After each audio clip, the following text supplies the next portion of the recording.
सुन लिया अफवाह। मतलब ऐसे मत किया करो, सबको कम से कम न्योता व्योता दे दिया करो। ब्याह में चला गया था और गलती से ब्याह इसी का था, इसको पता ही नहीं था। दिक्कत सबसे बड़ी ये है। होता है ऐसा, हमारे यहाँ भी ऐसा ही होता था, पहले हुआ करता था। जिसका शादी है उसी को पता नहीं है। तो नाम सुना होगा, ये ऑन है क्या? ऑन हो गया, ठीक है। अभी कहानी बाद में बताऊंगा। हाँ तो कहना क्या चाहती, यही हुआ है। देख रहे हो खुशी, देख रहे हो इसकी। ठीक है कोई बात नहीं, हो जाते हैं। फिर अपने मन से एक बार कर लेना बाद में। वो दोनों नहीं आई है आज। दोनों एक ही साथ शादी में गई हैं। एक नहीं आई तो दूसरा, देखो कैसी दोस्ती है, सीखो। बहरहाल हम लोग कल बात कर रहे थे प्रोबेबिलिटी डेंसिटी का, और उसका वेव फंक्शन का डिस्टेंस के अकॉर्डिंग कैसे ग्राफ होगा, इसी की बातें कर रहे थे ना। ठीक है, आज मैं बताऊंगा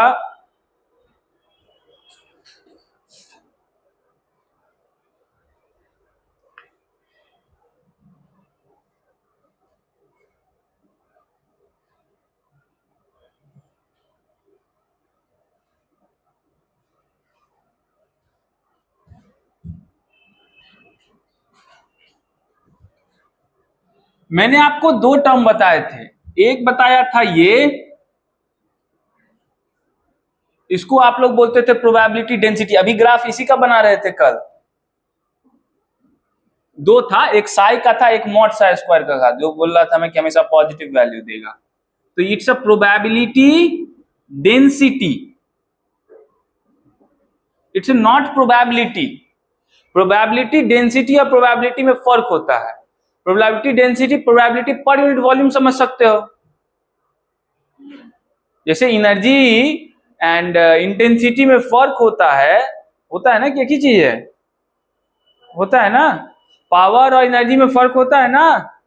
उसी तरह प्रोबेबिलिटी डेंसिटी एंड प्रोबेबिलिटी में फर्क है। ये प्रोबेबिलिटी पर यूनिट वॉल्यूम है, मतलब यहाँ वॉल्यूम का रोल खत्म हो जाता है। किसका रोल खत्म हो जाता है? लेकिन अगर आपको प्रोबेबिलिटी पूछ दे तब आप ये टर्म यूज करते हैं कि नहीं? प्रोबेबिलिटी डेंसिटी में वॉल्यूम से मल्टीप्लाई कर देते हैं और इसी को क्या करते हैं? इंटीग्रेट कर देते हैं। तो ये आपको क्या निकल के आता है?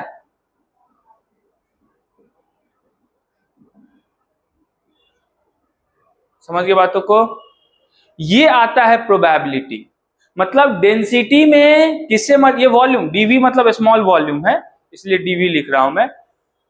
प्रोबेबिलिटी डेंसिटी में वॉल्यूम से मल्टीप्लाई कर दोगे तो प्रोबेबिलिटी निकल जाएगा ना। सिंपल सी बात है, डेंसिटी दिया रहता है तो कर देते हैं ना उस टर्म से मल्टीप्लाई। तो क्या निकल जाएगा आपको? प्रोबेबिलिटी। कोई दिक्कत नहीं है। लेकिन कल जो ग्राफ बना रहे थे इसका बना रहे थे, फिर एक सवाल पूछो, क्या इन दोनों का ग्राफ का नेचर भी सेम ही होगा? क्या probability density versus distance and probability versus distance का ग्राफ सेम ही होगा? नहीं होगा, सेम नहीं होगा। ठीक है, तो अगर आपको टोटल प्रोबेबिलिटी किसी का पूछे,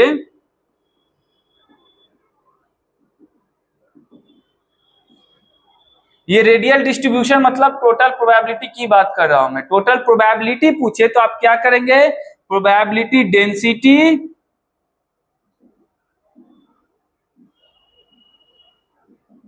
multiplied by volume of space. जिस स्पेस में आप निकालना चाह रहे हैं प्रोबेबिलिटी, उसके वॉल्यूम से क्या करेंगे? मल्टीप्लाई कर देंगे। तो आपको क्या निकल के आ जाएगा? Probability density, sorry probability.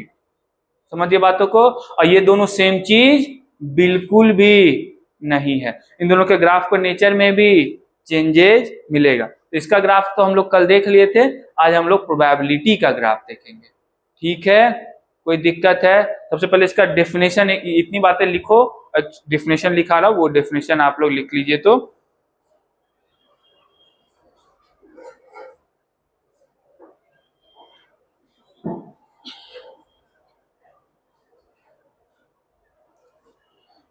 आप लोग के टेस्ट में अभी सुनने का है कि निगेटिव मार्किंग था ही नहीं जी। ये कैसा टेस्ट दे रहे हो तुम लोग?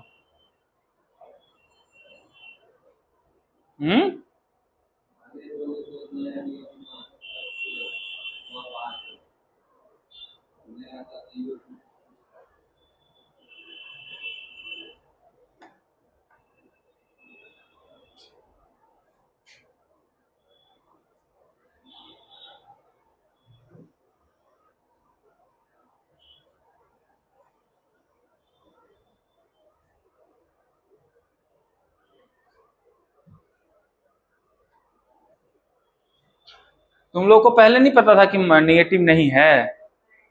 वाह, खेला कर दिए मनीष जी।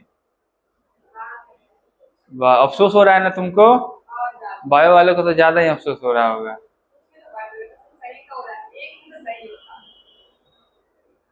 अगली बार से बिल्कुल नहीं होगा, अगली बार से निगेटिव मार्किंग रहेगा ही रहेगा। कल सुने तुम लोग को कुछ मिला भी, पारितोषक भी मिला है, देखा मैंने कैमरे के थ्रू। पारितोषक, अरे प्राइज, हिंदी में पारितोषक बोलते हैं। उपहार इज अ गिफ्ट, वो गिफ्ट नहीं था। उपहार कमाया नहीं जाता, पारितोषक तो छीना जाता है, जीता जाता है। क्यों जी? तुमको उससे पूछो, उसको खूब हिंदी आता है। कौन बोला इतना हिंदी नहीं आता है? देखो, तुमको हिंदी आता है ना, ये मत बोलना। तब उसे घरे से हिंदी बहता है।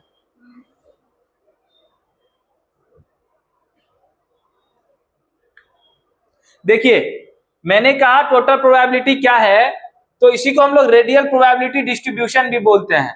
तो radial probability distribution is the total probability of finding the electron in the cell between region R and R plus dr। अब इसको ऐसे समझो,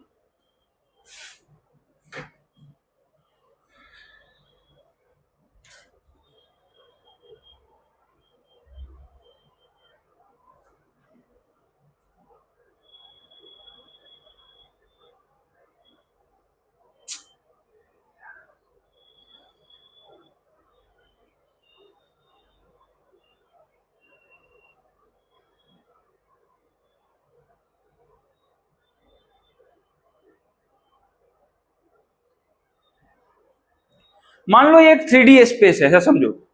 मान लो एक 3D स्पेस है ये, और मैं प्रोबेबिलिटी डेंसिटी निकालना चाहता हूं।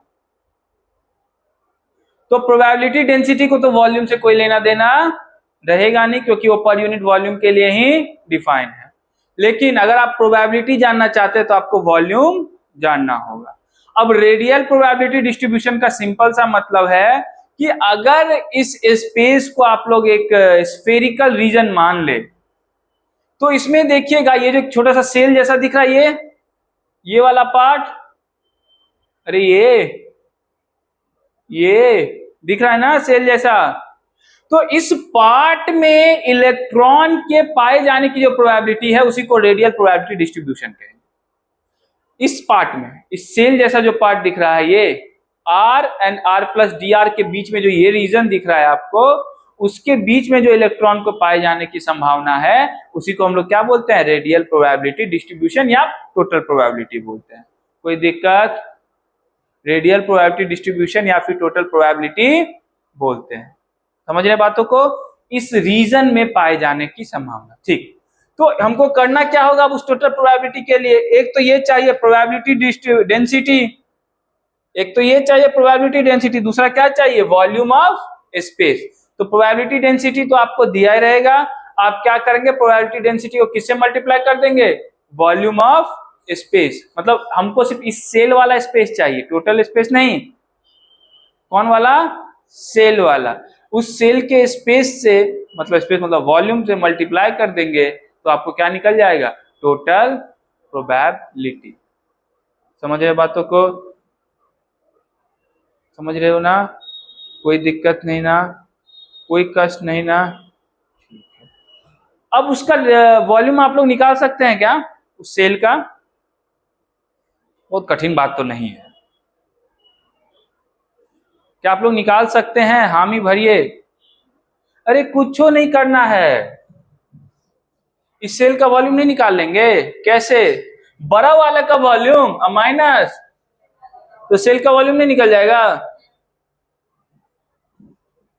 ये सब करते, पिछला साल तो यही सब कर रहे थे तुम लोग, खेत का वॉल्यूम नहीं, सॉरी खेत का वॉल्यूम कैसे निकालोगे, खेत का ये निकालो, मेड छोड़ दो, रास्ता 2 फीट छोड़ दो, फिर एरिया निकाल लो, पर यही सब कर रहे थे ना मेंसुरेशन में, अभी वही करो। Volume of cell 4/3 pi r cube minus 4/3 pi r plus, sorry d r वाला बड़ा है ना, कर देंगे, बड़ा वाले में से छोटा वाला घटा दो, यही होता है ना स्फीयर का वॉल्यूम, कोई दिक्कत नहीं ना, यही होता है ना, तुम लोग ज्यादा याद होगा, तो याद रहता है, उसमें भी तुम लोग को कॉन्फिडेंस नहीं रहता है। ये क्या है, a प्लस बी का होल क्यूब, गीतांजलि पता है a प्लस बी का होल क्यूब क्या होता है, बोलो, मुझे नहीं पता है। हाँ, स्क्वायर तो नहीं होता है,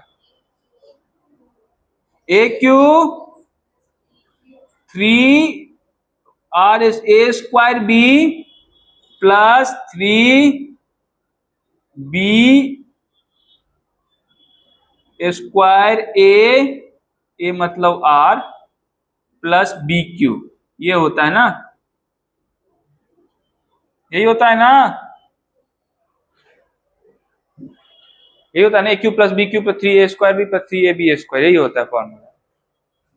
माइनस 4/3 पाई आर, इसको थोड़ा सा ओपन कर देता हूं, तो 4/3 पाई आर क्यूब कॉमन ले लेता हूं, पाई कॉमन ले लेता हूं, तो आर क्यूब अब माइनस आर क्यूब क्या हो जाएगा, कैंसिल हो जाएगा ना, अरे बोलो,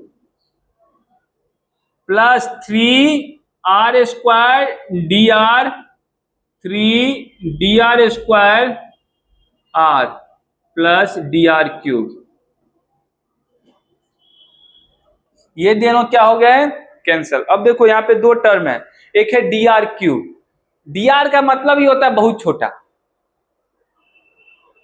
डी आर का क्या मतलब होता है, जैसे मैंने डी लिख दिया, डी आर का मतलब ही हो गया बहुत छोटा, उसका क्यूब करोगे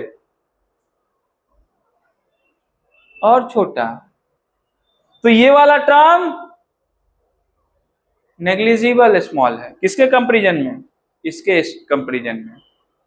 ये वाला टर्म के साथ भी यही ख्याल, डी आर और उसका भी स्क्वायर, तो ये दोनों टर्म को क्या कर देंगे हम लोग, नेग्लेक्ट कर सकते हैं, क्यों, क्योंकि इसके कंपैरिजन में ये बहुत ही ज्यादा छोटा, बहुत ज्यादा छोटा है, ठीक है, तो हम लोग क्या कर सकते हैं, उसको नेग्लेक्ट कर सकते हैं। तो वॉल्यूम आपको यहां से क्या निकल के आ गया,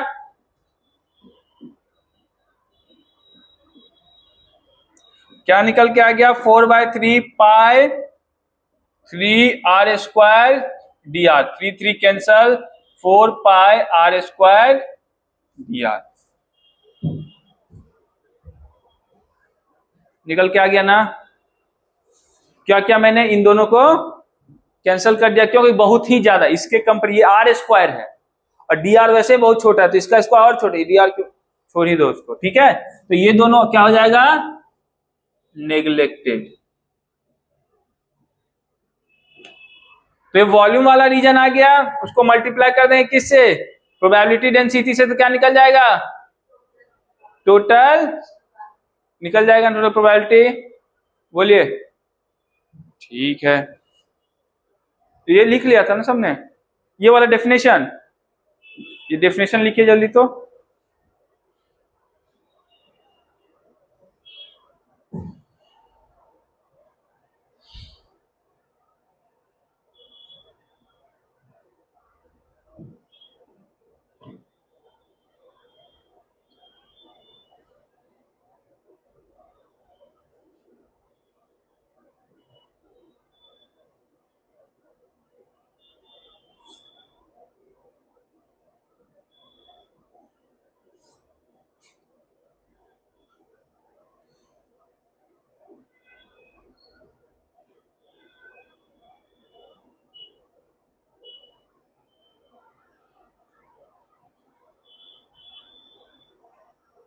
वो वाला जो क्या, वो समझ में आ गया ना सबको, उसमें वैसे कुछ है भी नहीं खास।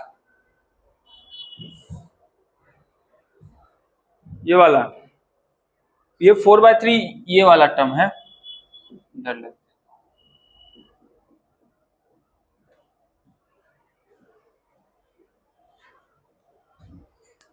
आज भर थाली खाली, आज भर, आज क्वांटम का जो ये सब है, आज इसको विदाई दे दिया जाएगा। टेंशन मत लीजिए पांडे जी, पानी पीजिए, हमको भी पिलाइए। तो सेवा एवा नहीं करते हो, इसीलिए तुम लोग को फल नहीं मिलता है। हमारे समय में जैसे आते थे पैर पकड़ लेते थे, पैर दबा देते थे।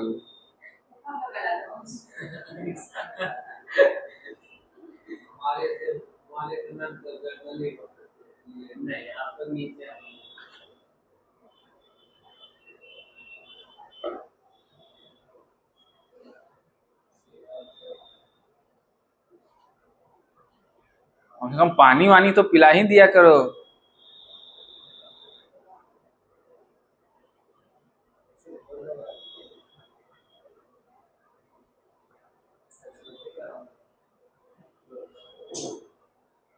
उसकी जरूरत नहीं है, वो तो ऐसे मजाक में बोल दिया। पानी पिलाता था तो उपकार कर रहा है। सर्विस मैन समझ, आजकल के तुम लोग तो सर्विसे मैन समझते होगे, सर्विस प्रोवाइडर जैसे आते हैं नहीं कंपनी के थ्रू, वही समझते होगे, समझते हो ना? हाँ, कि पेमेंट दे दिए सर्विस प्रोवाइडर को, हो गया, कोई बात नहीं।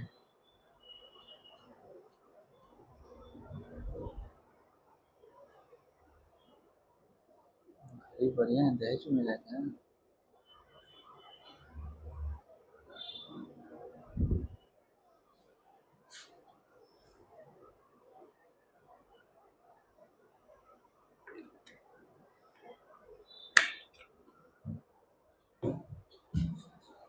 लिख के बोलना भी होता है, इसको मिटा दिया जाए अब।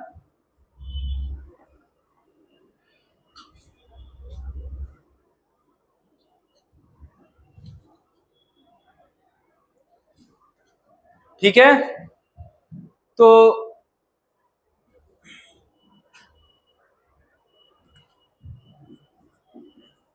टोटल प्रोबेबिलिटी क्या हो गया, mod psi square pi 4 pi r square दिया। ठीक है, अब हम लोग इसके ग्राफ पे थोड़ा, जो ग्राफ की चर्चा कल हो रहे थे उसके ग्राफ पे भी थोड़ा नजर डालते हैं। ठीक है,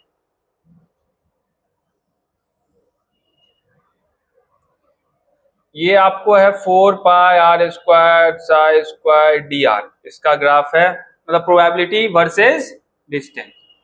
ये ग्राफ मैं बना रहा हूं 1s के लिए, किसके लिए बना रहा हूं, इसका नेचर थोड़ा अलग होगा, देखना ध्यान से।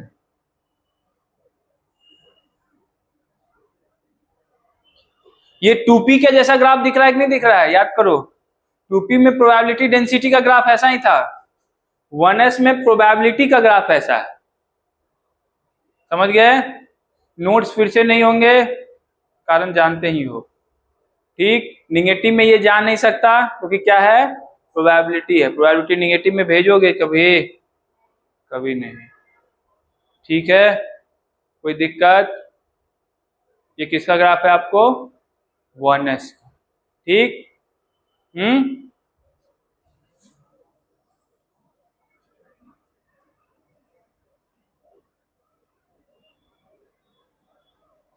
2s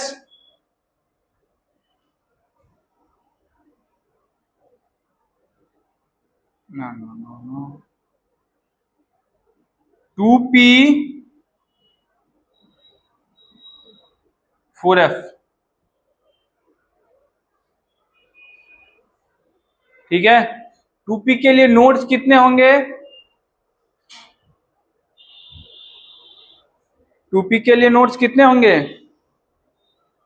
एक 3d के कल भी बताया था मैंने, 3d के लिए नोड्स कितने होंगे? एक, देख लो, देख सकते हो, डाउट हो तो। 4f के लिए नोड्स कितने होंगे? एक। कोई दिक्कत? समझ रहे हो? तो इसका ग्राफ क्या होगा? सब एक जैसा दिखेगा। कैसा दिखेगा? ठीक है,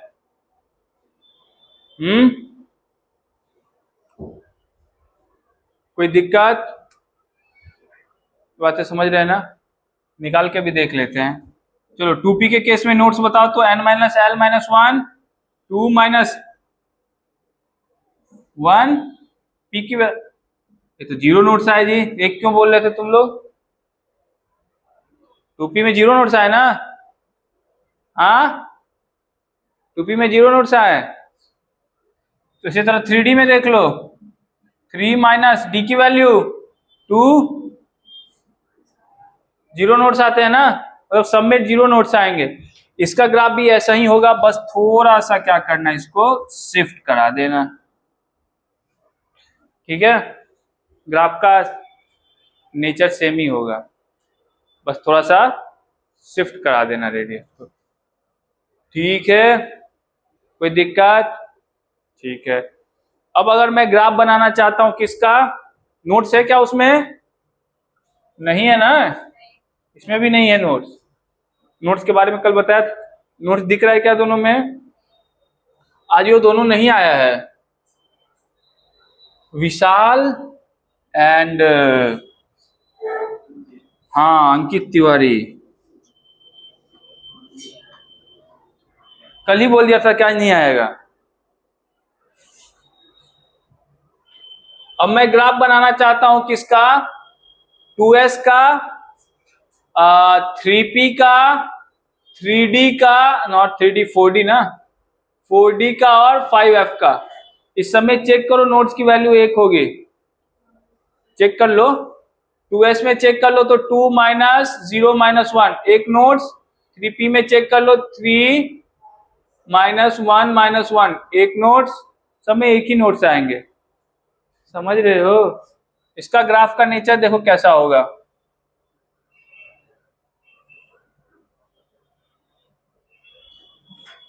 ये रहा एक नोट्स, ठीक है, और इसमें डिस्ट्रीब्यूशन कब में दो बार प्रोबेबिलिटी पीक पे मैक्सिमम पे जाती है, एक यहां पे और दूसरी, तो ये रहेगा आपको, अगर मान लो ये 1s का तुम बना रहे हो तो ये 1s को दिखाएगा, ये किसको दिखाएगा? 2s को दिखाएगा। p वाला दिखा रहे हो तो ये 2p को दिखाएगा, ये 3p को दिखाएगा। d वाला है तो 3d को, समझ रहे हो? तो जैसे जैसे ये डिस्ट्रीब्यूशन बढ़ता जाएगा, ये पीक की वैल्यू बढ़ती जाती है। कोई दिक्कत? यही है रेडियल डिस्ट्रीब्यूशन या प्रोबेबिलिटी। समझ गए? ये प्रोबेबिलिटी का कर्व है। इस तीनों कर्व को बना लीजिए। इतना आप लोग खाली जितना बताया गया है, जितना बताया गया है उतना बस याद रखिए, इससे ज्यादा नहीं। अच्छा, कभी कभी बच्चों को सर ये ग्राफ कैसे आया होगा, इसको थोड़ा सा एलोबोरेट करके बता देता हूं, ध्यान से देखना। ये ग्राफ कैसे आया है, देखोगे ना ध्यान से?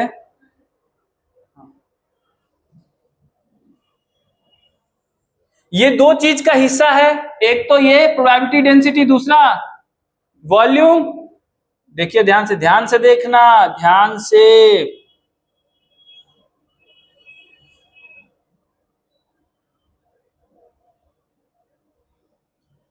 तो प्रोबेबिलिटी डेंसिटी का ग्राफ कल याद कीजिए, तो मैंने ऐसा बनाया था ना, ऐसा 1s के लिए, याद है? मतलब क्या होते जाएगा, ये घटता जाएगा धीरे धीरे धीरे धीरे धीरे धीरे, रेडियस जैसे जैसे बढ़ता है तो होता। और इसका अगर बनाऊं तो ये डिस्टेंस के साथ देखो ऐसे बढ़ता जाएगा कि नहीं बढ़ता जाएगा। तो ये वाला रिप्रेजेंट करेगा मॉड साई स्क्वायर, ये वाला रिप्रेजेंट करेगा 4 pi r square d are. ये डिस्टेंस के साथ क्या होगा, आपको बढ़ता जाएगा, और ये क्या होगा, घटता जाएगा। एक्चुअली ये भी लीनियरली नहीं बढ़ेगा, पैराबोलिक टाइप का ही बढ़ेगा, ऐसा बढ़ेगा। ठीक है, ये जो ग्राफ है ये इन्हीं दोनों का बीच का है, क्योंकि ये दोनों अब एक साथ मिल गए ना, ये भी मिल गया और ये भी मिल गया, ये ग्राफ इसी का रिजल्ट है। तो पहले ये भी घट रहा है, ये बढ़ रहा है, तो ये बढ़ रहा है, क्योंकि उस समय हो सकता है कि ये जो वॉल्यूम का बढ़ना ज्यादा हो, इसीलिए ये बढ़ रहा है। लेकिन फिर वॉल्यूम का घटना क्या होगा, कम होगा, और इसका क्या होगा, ज्यादा होगा, तो फिर ये ग्राफ क्या होगा, ये ग्राफ इन्हीं दोनों का रिजल्ट है। समझ रहे हो, ये जो ग्राफ आया है किसका रिजल्ट है, मॉड साई स्क्वायर घटता है, वॉल्यूम, इन्हीं दोनों का रिजल्ट है। समझ गए, कोई दिक्कत? इसीलिए ये ग्राफ ऐसा दिखता है, सब ग्राफ उसी का रिजल्टेंट है। ठीक, चलिए बना लीजिए। समझ गए गीतांजलि? हाँ, जितना काम इसमें करवा दिया उतना काम खाली याद रखिए, इससे ज्यादा करने की जरूरत नहीं पड़ेगी। ठीक, ठीक बा? हाँ, कोनो दिक्कत नहीं खे ना? हाँ, नहीं खे।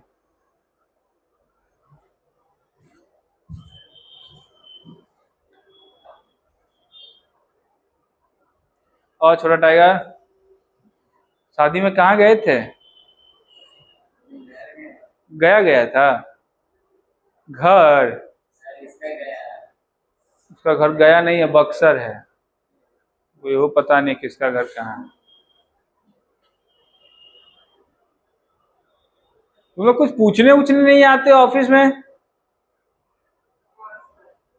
क्लास नहीं रहता, मुझे बेवकूफ मत बनाओ। ब्रेक है तो पूछने क्यों नहीं आते हो, मतलब तुम लोग प्रॉब्लम सब बना लेते हो, पूछने क्यों नहीं आते हो? लज्जा आती है, शर्म आती है? कौन आती है, मतलब सॉरी क्या आता है? हो गया इसमें हंसने वाली, हर बात पे ये लोग हंसने, हर बात में हंसने वाला बोलता हूँ। और हेलो, कहाँ है वो, है कि निकल ली? हाँ, गजब है, उसके साथ रहती है, बोले नहीं पता।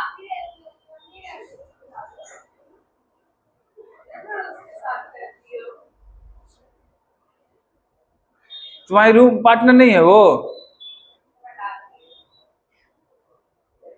ये कोई सामान है क्या जो तुमने हटा दिया किसी को? रेगुलर क्लास, अभी तो ये तुम लोग का नया नया शुरू हुआ, अभी से ही तुम लोग अब्सेंट मारने लगते हो। अभी आने दो, अभी केमिकल इक्विलिब्रियम तक कम से कम आने दो, उसके बाद तो देखा ही जाएगा। अभी तो नई नई चीजें। हाँ, नहीं नहीं, क्लास तो आएंगे ही लोग।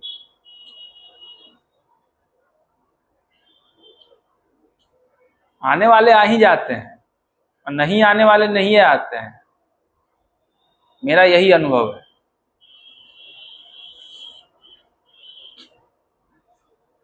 जैसे कुछ लोगों को होता है कि क्लास नहीं छोड़, भले पढ़े नहीं घर पे, क्लास नहीं छोड़ेंगे, होते हैं। कुछ लोग होते हैं कि पढ़वे नहीं करेंगे तो आज क्या करेंगे। और एक तीसरे होते हैं, पढ़ तो लेते हैं, क्लास नहीं आते हैं।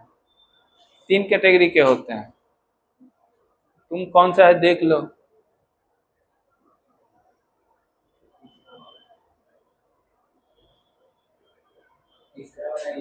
ना, पांडे जी बहुत सिंसियर लड़का है।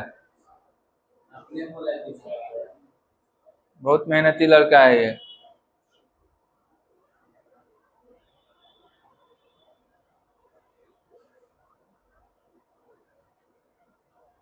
भाई पढ़ाई लिखाई ठीक चल रही है? हेलो।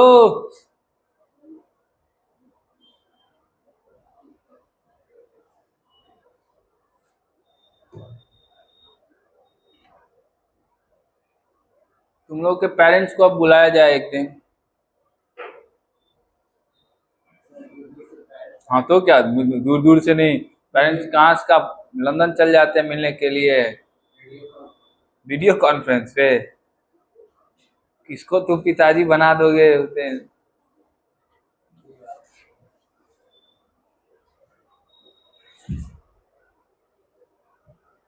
हो गया।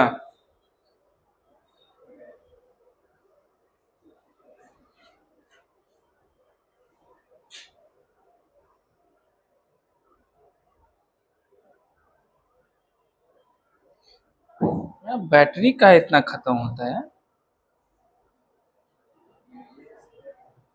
हम्म।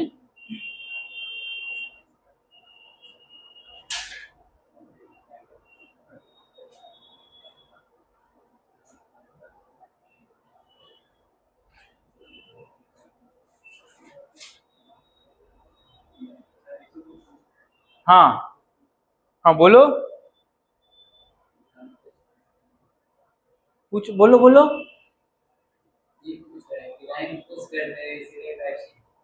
क्या करते हैं? Free fire? ई क्या होता है फ्री फायर?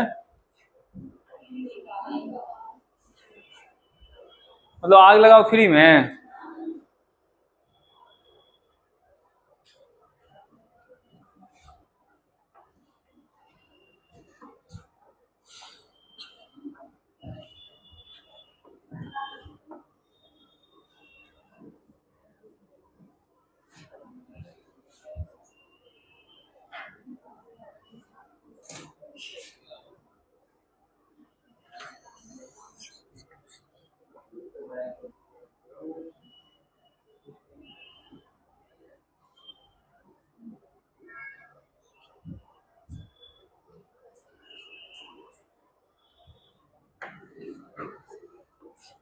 चलिए अब कहानी को एक थोड़ा नया अंजाम दिया जाए, वेव फंक्शन की कहानी को यहीं रोका जाए, फिर से मिलेंगे क्वेश्चन के रूप में अगर आएगा तो। ठीक है, अब कहानी हम लोग शुरू करते हैं नए ढंग से। अब इतनी स्ट्रक्चर ऑफ एटम पढ़ने के बाद आप लोग समझ गए कि अगर किसी एटम में इलेक्ट्रॉन घूम रहा है वो स्फेरिकल 1s में है तो है, वरना बाकी में स्फेरिकल। आप हृदय पे हाथ रख के इलेक्ट्रॉन का पोजीशन और मोमेंटम साइमल्टेनियसली बता, ना ही उसका कोई फिक्स ट्रेजेक्ट्री, ना ही उसकी प्रोबेबिलिटी 100% किसी रीजन में पाए जाने की। इलेक्ट्रॉन इलेक्ट्रॉन ना होके क्या है, पार्टिकल ना होके इलेक्ट्रॉन इलेक्ट्रॉन, मतलब जो छवि आपकी बनी हुई वो छवि से भी थोड़ा दूर आ जाएगी। इतनी बातें अभी तक समझ गए? ठीक है, सॉरी वहां चली गए, कहाँ गायब हो गई? हाँ ठीक है, मुझे लगा भूत वूत भी रहता है क्या तो गायब हो जा रहे हैं। देखिए ऑब्वियस सी बात है कि मैंने आपको कहा कि 1s का जो इलेक्ट्रॉन होगा उसका एनर्जी 2s के इलेक्ट्रॉन की एनर्जी से डिफरेंट होगा, 2s वाले का 3p से, 3p वाले का 4d से एनर्जी, मतलब हर सेल का एनर्जी अलग, हर सब सेल का एनर्जी। इतनी बातें आप लोग समझते हैं अभी तक? नहीं समझते हैं? समझते हैं ना? ठीक है, इसी के बारे में थोड़ा और डिटेल से बातें कर लेते हैं। ठीक है, और हमारा टॉपिक है अभी का energy level diagram. Energy level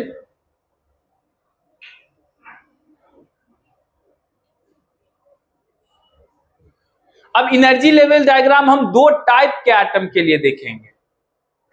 एक टाइप का एटम है हाइड्रोजन एंड हाइड्रोजन लाइक, जैसे ही मैंने कहा हाइड्रोजन एंड हाइड्रोजन लाइक, आप लोग समझ गए। हाइड्रोजन लाइक एटम किसको कहते हैं? जिसके पास सिंगल इलेक्ट्रॉन हो। कैसा इलेक्ट्रॉन हो छोटा टाइगर? सिंगल इलेक्ट्रॉन हो, उसको हाइड्रोजन या हाइड्रोजन लाइक। और दूसरा आप कौन सा कैटेगरी देखेंगे? मल्टी इलेक्ट्रॉन वाला, जिसमें एक से, और दोनों के एनर्जी लेवल डायग्राम में आपको अंतर दिखेगा। इसीलिए तो अलग अलग पढ़ा रहे हैं, उन्हें एक ही साथ पढ़ाते हैं। ठीक है, तो सबसे पहले किसके लिए देखेंगे? Hydrogen and hydrogen like atom.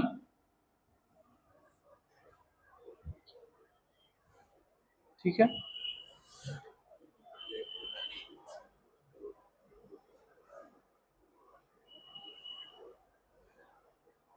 Hydrogen और हाइड्रोजन लाइक एटम में जो मेन चीज है वो इलेक्ट्रॉन का नंबर है। इसके पास कितना इलेक्ट्रॉन होता है? Single electron. अब सिंगल इलेक्ट्रॉन 1s में ही, अगर ग्राउंड स्टेट की बात करूंगा तो 1s में रहेगा। अगर ग्राउंड स्टेट में नहीं है तो कहीं भी हो सकता है, 2s में हो सकता है, 2p में भी हो सकता है, लेकिन रहेगा क्या? सिंगल। इस तरीके का जब एटम आपको दिखेगा, इस एटम में एनर्जी बेसिकली उसके सेल पे डिपेंड करता है। किस पे डिपेंड करता है? सेल पे, ना कि सब सेल पे। जैसे सब सेल का क्या मतलब है?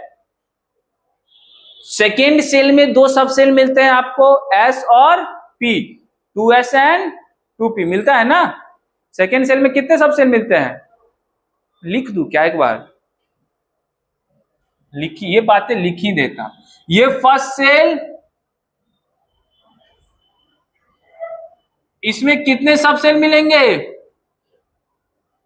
S, ये बातें पहले भी हो चुकी है, ऐसा नहीं कि नहीं हुआ है।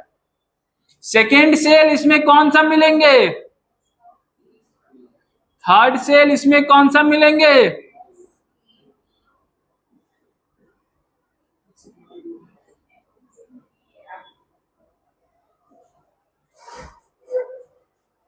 समझ रहे हो?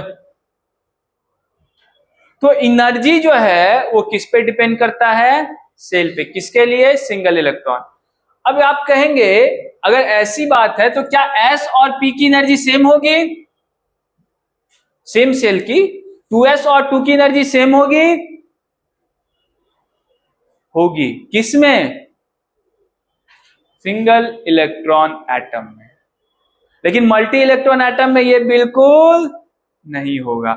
हाइड्रोजन में जो एनर्जी है इलेक्ट्रॉन का, वो उसके सबसेल पे डिपेंड ना करके सेल पे डिपेंड करता है। इसका मतलब हुआ कि एक ही सेल के अंदर जो डिफरेंट सबसेल है, सब एक ही एनर्जी लेवल का है।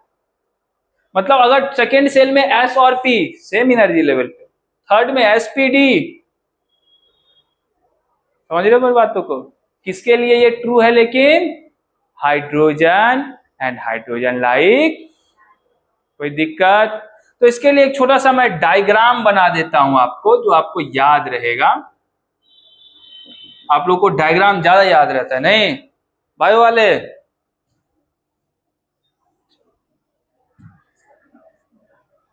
बायो का नहीं है कोई? ये बायो है, वो बायो है, वो बायो है, वो बायो है, सब बायो वाले हैं। अरे ये दोनों भी तो बायो हैं। तुम अकेले हो, मत रो रो, रो मत। देखिए, ये एनर्जी का रीजन, जैसे अप जाएंगे एनर्जी बढ़ेगा, यहां होगा स्टेट। देखो 1s वाला रहेगा, उसमें तो कोई दिक्कत, एक ही सबसेल है तो वो रहेगा। 2s वाले की एनर्जी हाई रहेगी 1s से, बिल्कुल रहेगी। लेकिन 2s में S जैसने एनर्जी रहेगी, P की भी उतनी ही। दोनों सेम एनर्जी लेवल पे है ना, ये 2s और ये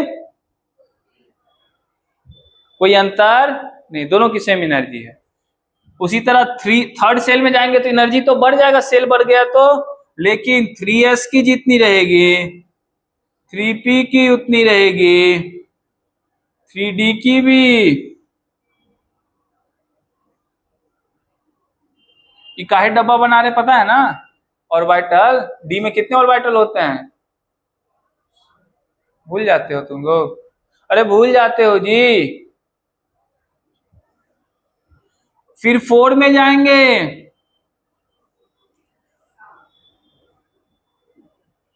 एनर्जी तो बढ़ जाएगी, लेकिन 4s की एनर्जी किसके बराबर होगी?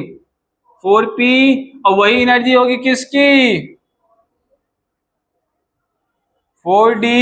और वही एनर्जी होगी किसकी?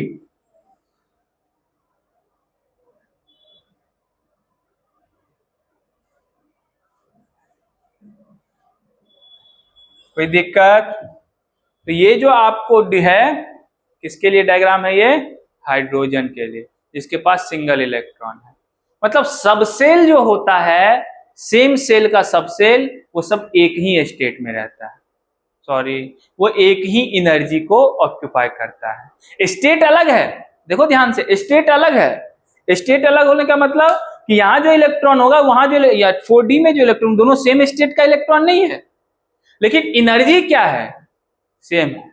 जैसे मैं हूं, ये भी, इसको भी मैं यहां बुला लूंगा, आओगे? छोटा टाइगर यहां आ गया, स्टेट सेम हो गया कि नहीं हो गया? अरे स्टेट सेम हो गया? नहीं हुआ, मेरा उसका स्टेट चेंज रहेगा ना। यहाँ पे भी खड़ा रहेगा, तभी वो क्या रहेगा? छोटा टाइगर। और मैं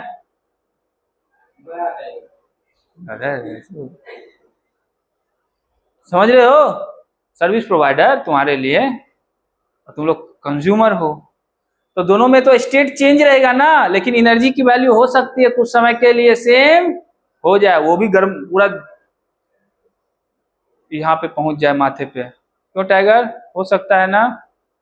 हो सकता है। सेम केस यहाँ पे भी है, इलेक्ट्रॉन यहाँ पे होगा, इलेक्ट्रॉन यहाँ पे होगा, स्टेट अलग अलग है, बिल्कुल स्टेट अलग अलग, लेकिन एनर्जी, इसी को हम लोग बोलते हैं डीजेनरेसी, इसी को बोलते हैं डीजेनरेट स्टेट या डीजेनरेसी। क्या बोलते हैं? डीजेनरेट। क्या बोलते हैं इसको? डीजेनरेट।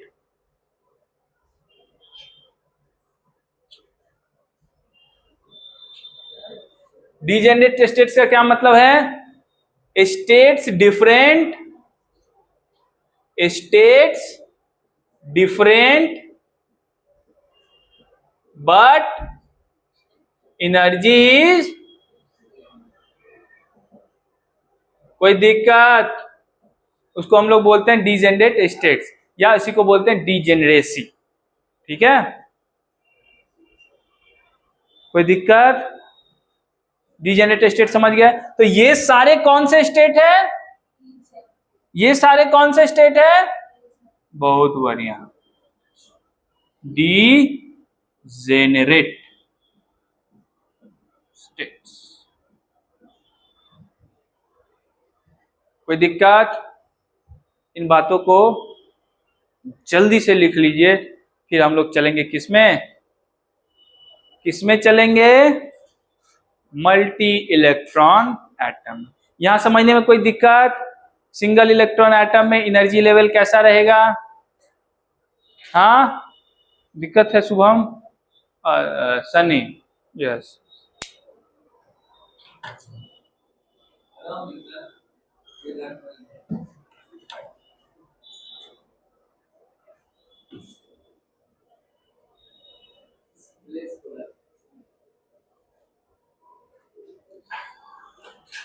खुल जाते हैं। तुम लोग एसी दो दो चलाए यार, बंद करो, यहाँ से बंद कर दो। ऐसे ही सर्दी हुआ है, ठंड नहीं लगता है हमको।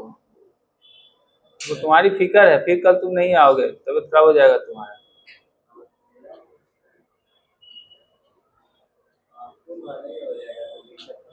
अच्छा, हम ही को हो जाएगा? तुम जितना दूर चलते हो ना, तो जितना तुम चलने का सोचते हो उतना दिन हम दौड़ लेते हैं। अब बताओ,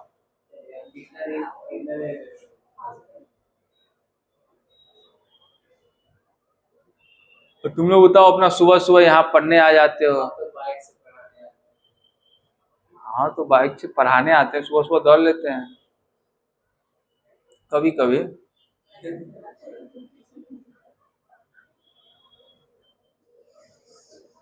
तो लेट समय नहीं रहता, इसलिए तो मैं पैदल ही आता हूँ। कभियो नहीं देखे, परसों पहले पैदल ही आ रहा था, आज आया हूँ बाइक से। अरे परसों नहीं, कल कल कल देखा हो, उससे पहले वाला वीक में नहीं देखा होगा। लेट हो जाता है ना। हाँ देखो, इसको पता है, ये देखता रहता है। कहाँ रहते हो तुम? 90 फीट।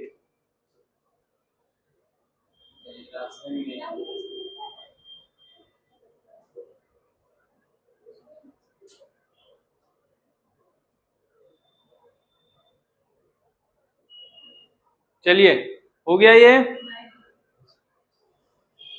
तो बहुत धीरे धीरे लिखते हो यार, कैसे काम चलेंगे?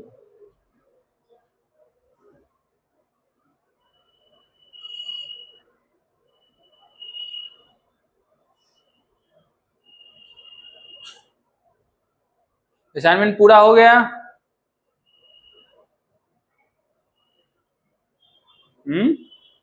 बोल ही नहीं रहा। कल सभी लोग जितना किया हुआ है असाइनमेंट का क्वेश्चन हमको दिखाएगा। सभी लोग मतलब ये कानून सभी पे लागू होते हैं,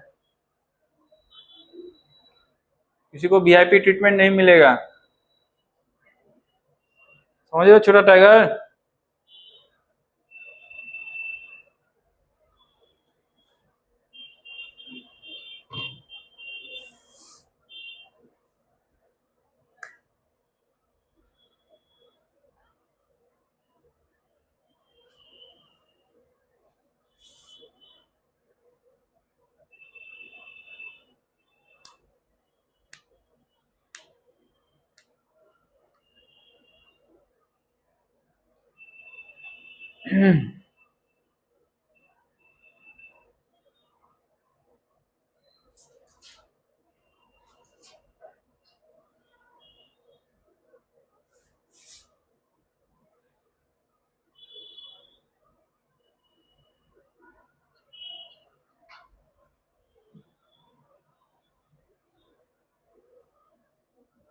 हो गया।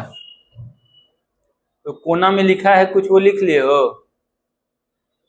कहाँ है? हाँ,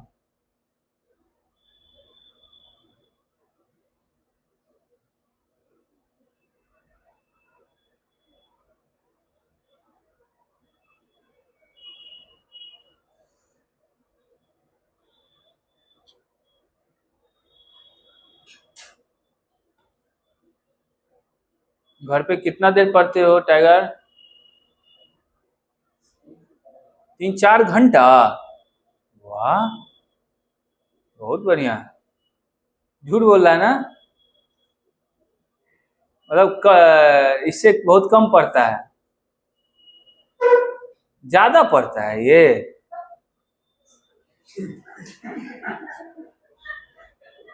ज्यादा तो नहीं पड़ता होगा। गीतांजलि तुम्हारा कितना होता है? तुम्हारा भी 3-4 है? टाइम लग जाता है। अच्छा अच्छा। ओ हाँ, नहीं इसका 3-4 घंटा समझ में आता है। दाल चढ़ा देता है, फिर पढ़ने बैठ जाता है, फिर तो आलू छील के आता है, वो सब भी काउंट हो जाता है उसी 3-4 घंटे। कहते हैं उसको काउंट नहीं करना है।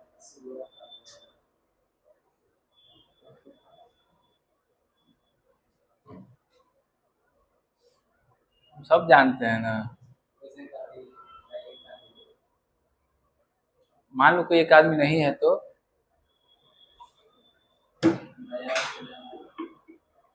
तुम्हारे बड़े भाई रहते हैं?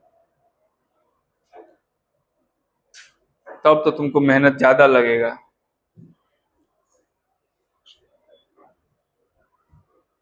डिपेंड करता है, छोटा भाई बदमाश है कि शरीफ। टाइगर को देख के लगता तो नहीं कि टाइगर खूब मेहनत करेगा।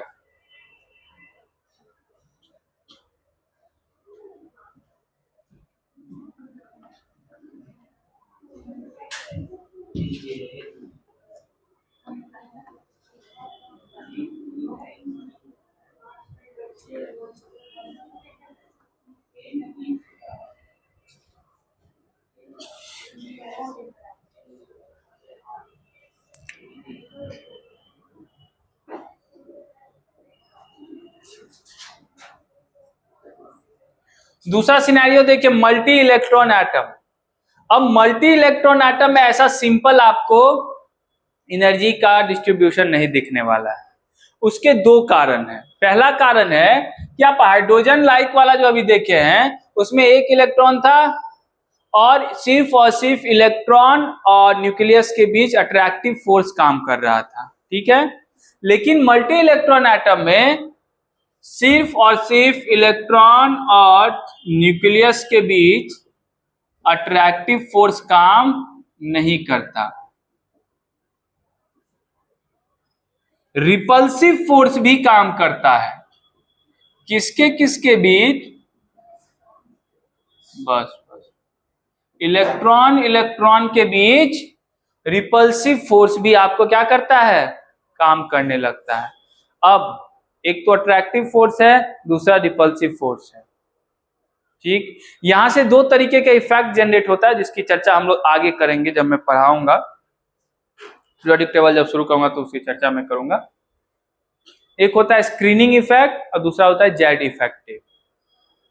अब इसका मोटा माटी मतलब आप ये समझिए कि अगर न्यूक्लियस इलेक्ट्रॉन को खींच रहा है तो उसी सेल में जो अलग से भी तो इलेक्ट्रॉन हो सकते हैं। मान लो 2s है तो 2s में दो इलेक्ट्रॉन है, दो इलेक्ट्रॉन होते हैं, अभी बताऊंगा, हो सकते हैं ना। एक ऑर्बिटल में दो इलेक्ट्रॉन ही हो सकते हैं, उसका कारण भी बताऊंगा। मान लो 2s में दो इलेक्ट्रॉन है। अब 2s में जो दो इलेक्ट्रॉन है वो एक दूसरे को क्या करेंगे? रिपेल भी तो कर सकते हैं। एक ही ऑर्बिटल में प्रेजेंट रहने वाले इलेक्ट्रॉन एक दूसरे को रिपेल करेंगे, लेकिन वही दोनों इलेक्ट्रॉन अट्रैक्ट भी हो रहे हैं। किससे? न्यूक्लियस के थ्रू। अब ये अट्रैक्शन और रिपल्सन चलते रहता है। इस केस में होता क्या है, वो जो डीजेनेरेसी थी वो समाप्त हो जाती है। क्या हो जाती है?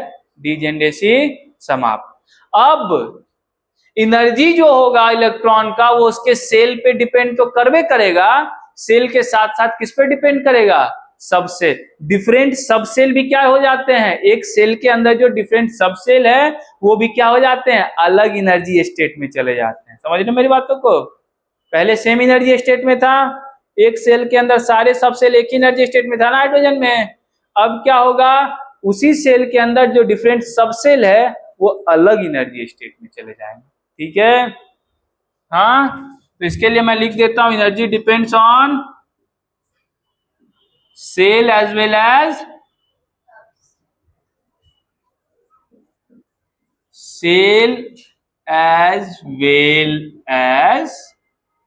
सब,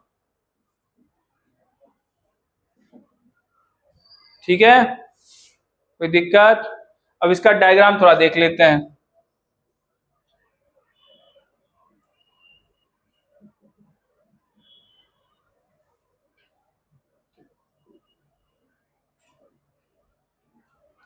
तो ये तो रहा 1s वाला, इस बेचारे को तो कोई दिक्कत है नहीं, एक ही है, तो सिंगल है ना ये बेचारा। ये रहा 2s वाला,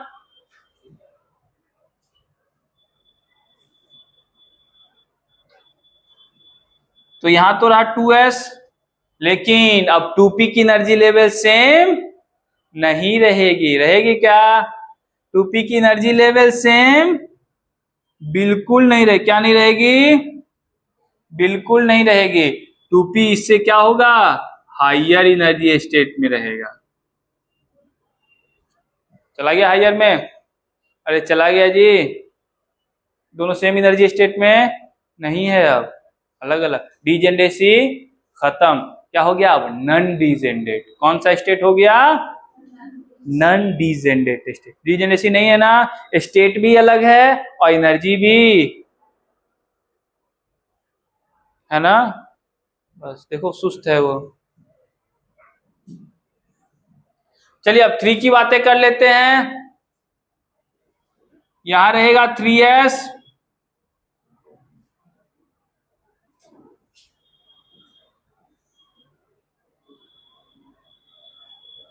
बहुत ज्यादा बना दी।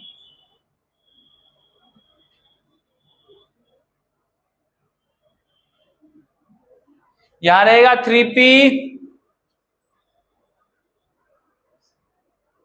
कौन है 3p, और उसके ऊपर रहेगा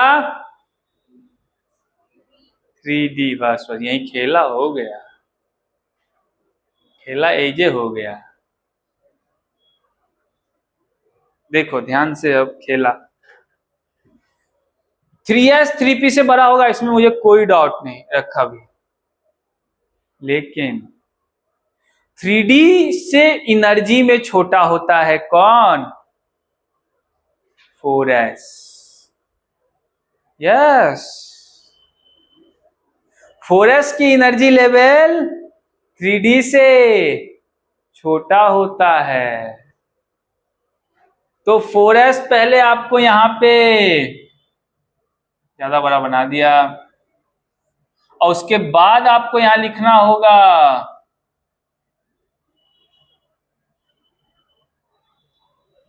3d। समझ रहे बातों को? अभी बताऊंगा, घबराओ मत।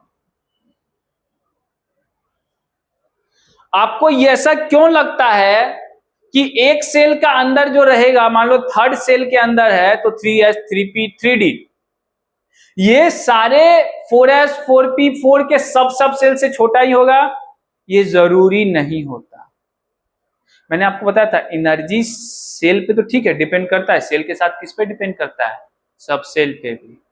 तो ये जरूरी नहीं है कि थर्ड के सारे सब सेल की एनर्जी 4 के सारे सब सेल से क्या होगा, छोटा ही होगा। ये जरूरी, ये बात अपने जहन से बिल्कुल निकाल लो।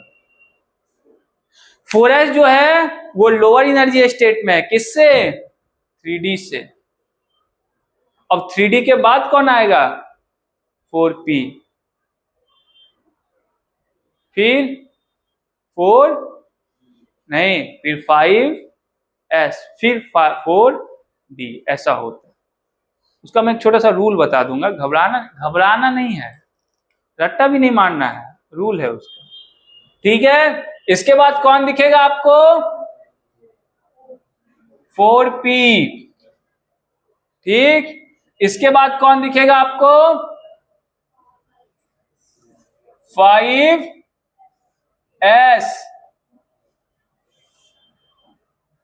और उसके बाद कौन दिखेगा आपको 4d, है ना।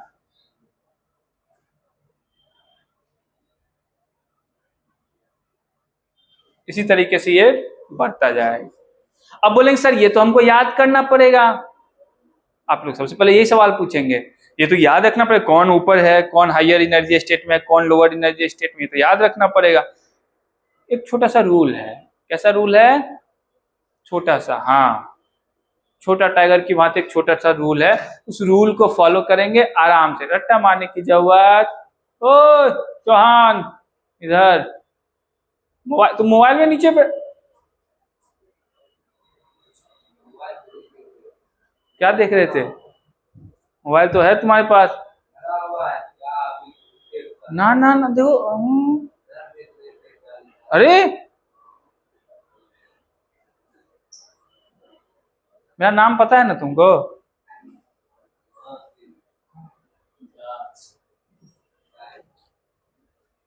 तो मैं नजरअंदाज तुम्हें कर दूं, मुझे पता है तुम कई दिनों से ऐसा कर रहे हो, मैं नजरअंदाज कर, लेकिन इसका ये मतलब नहीं कि मैं नहीं देखता हूँ, इसमें मत रहना, मुझे सब पता है। फोन अलाउड केमिस्ट्री में है, लेकिन मैं जब कहूं तब, वो कैलकुलेट करने के, इंस्टाग्राम चलाने के लिए नहीं है। हाँ टेस्ट, अभी तुम लोग बहुत ये हाई लेवल के चले गए मास्टर में, जो तुमको कैलकुलेशन दिक्कत, ये 2+2 जोड़ने के लिए तुमको कैलकुलेटर चाहिए।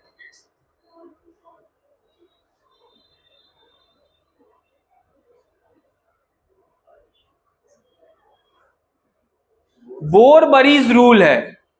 ये रूल क्या है, ये आपको बताएगा कि कौन स्टेट हाई एनर्जी का है, कौन स्टेट लो एनर्जी का। कैसे पता करेंगे, बहुत सिंपल है।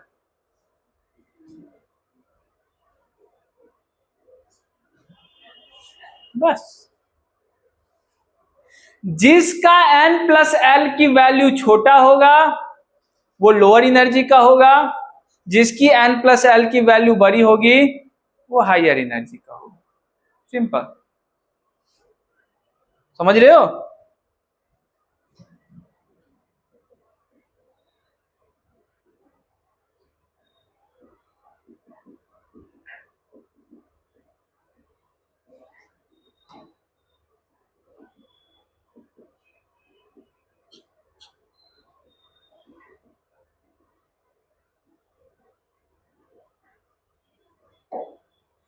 जैसे एग्जांपल के लिए कहा तुम लोग को आया था 4s और 3d में देख लेते हैं। 4s and 3d। 4n इसका कितना है, n कितना इसका, 4l कितना है, अरे s हरेगा दे रहा है, s का 0। 3d का देखे 3d की अभी तक तुम लोग को क्वांटम नंबर याद नहीं हुआ है। कितना हो गया, कौन ज्यादा एनर्जी स्टेट में रहेगा? सिंपल, तो रट्टा मारने की कोई जरूरत, ये तो आराम से कर लोगे। और दूसरा रूल है, कभी कभी हो सकता है कि दोनों सेम हो जाए, उस केस में क्या करेंगे, तो जो अगर सेम हो गया तो जिसका प्रिंसिपल क्वांटम नंबर ज्यादा होगा उसको हायर स्टेट देंगे, ठीक है। जिसकी n की वैल्यू ज्यादा होगी वो हायर होगा। जैसे एग्जांपल के लिए बस 3p and 4s, if n+l is same, higher the n, greater will be energy. कोई दिक्कत, अरे बोलो। जैसे 3p and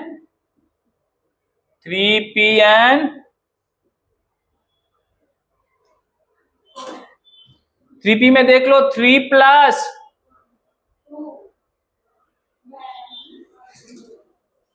तुमको एसपीडीएफ में भी तो क्वांटम नंबर नहीं याद हुआ है। एस का 0 होता है, पी का 1 होता है, डी का 2 होता है, एफ का 3। सिंपल तो है यार।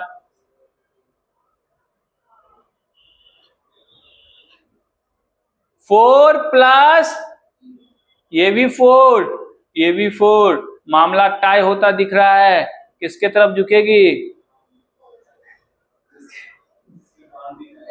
इसका बाउंड्री ज्यादा होगा। अच्छा अच्छा, ये पीसीबी का रूल नहीं है, जिसके पास ज्यादा ताकत होगी बीसीसीआई की तरफ झुक जाता है। देखते नहीं है तुम लोग, नहीं बोलना चाहिए। जिसका एन ज्यादा रहेगा उसी को वरीयता में, नहीं यही होता है ना जी, जैसा जो बोलता है वही होता है। ठीक है गीतांजलि, समझ रही हो ना? कोई डाउट है? बस ये बातें याद रखो खाली। इसका इसका यूज होगा अभी, इलेक्ट्रॉन फीलिंग में अभी यूज होगा इसका, ठीक है। रट्टा मारने की जरूरत, जहां कहीं भी डाउट है कर लो, ऐसे लिख लो।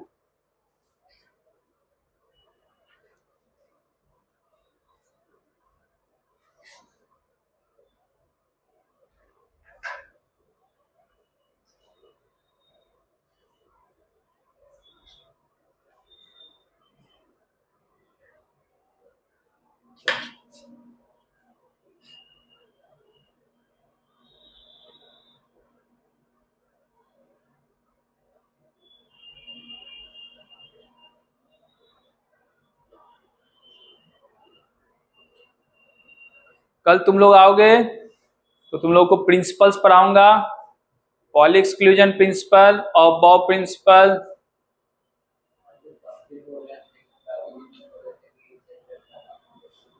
कल ही बोले थे चैप्टर खत्म होगा,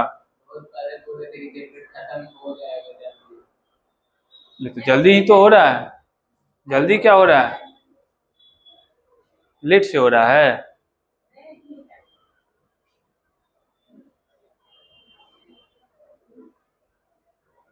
कब होगा नहीं होगा ये कौन डिसाइड करेगा?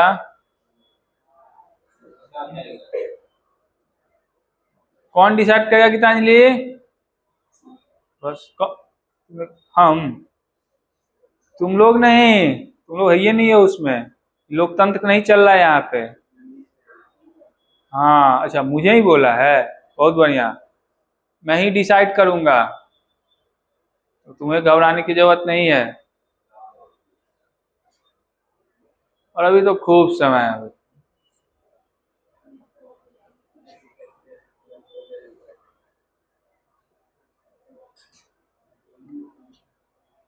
तुम नहीं आए हो ना, तो इसलिए तुम्हें लग रहा है।